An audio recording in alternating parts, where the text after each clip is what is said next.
That is a phenomenal strategy. Do you have examples of some of your students who've actually done that, who have used the vendor's equity as their deposit? Yeah, absolutely. It's something that I love doing. It's one of those exciting deals, and we actually help the students find these kind of deals. But here's one in particular. This is actually one of my deals, but the one I'm going to show you, I usually do these deals with my students. Yeah.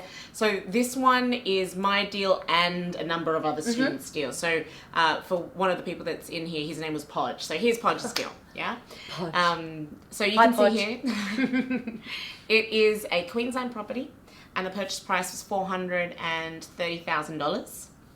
Now, what we organised, this one got really exciting. What we had negotiated with the vendor is that the vendor would pay the full 10% deposit, which he did, $43,000, so 10% of $430,000. But not only that, I twisted his arm a little bit more. He agreed to pay the stamp duty fees. Wow.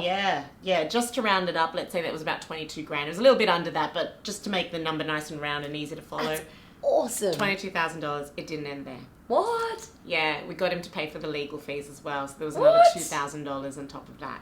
Yeah. Now, that was a total of $67,000 he would pay he paid on our behalf. Wow. Go Podge. I know. Go me. I got this one too. Awesome. Yeah. Now, with this particular deal, instantly when you tell people about this, they're like, why? Why would he do that? Yeah, of course. Well, before I answer that, the reason why, not the reason, but the total amount came to 67 grand he paid on our behalf, give or take a few dollars. I'm just rounding it up for the ease of it.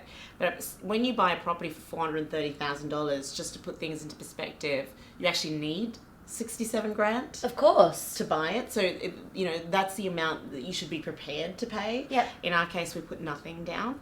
And to top it off, the property rents at $480 a week. What? So it was actually a neutral and positive property, depending on which one you chose. Wow. For a lot of people that did this deal. Yeah. Wow. Yeah, so it was pretty incredible. Now, why? Yeah, big one. Why? Everyone asks why? me, why would the vendor agree to do this? Similar for the reasons that I talked to you about earlier, but in this case, the vendor had another business that had got into financial difficulty. Yeah. And needed the money. He needed the money. He needed a fast sale. Now, he was actually looking at selling a lot of properties, but he only needed to sell a handful under this quickly. He only needed a handful quickly to get the banks off his back. And I said to him I could help him out, get those few quickly, but he'd have to take the risk out of it for us. And thus, we gave him the offer to do that structure. Now, he agreed to pay that on our behalf. He didn't make any loss whatsoever. It's just on the few that we did under that, he made less profit, but making less profit was better than losing. Of course. Everything. And he didn't lose his business because he had the money to... That's awesome. Yeah. So, again, a win-win-win. Absolutely.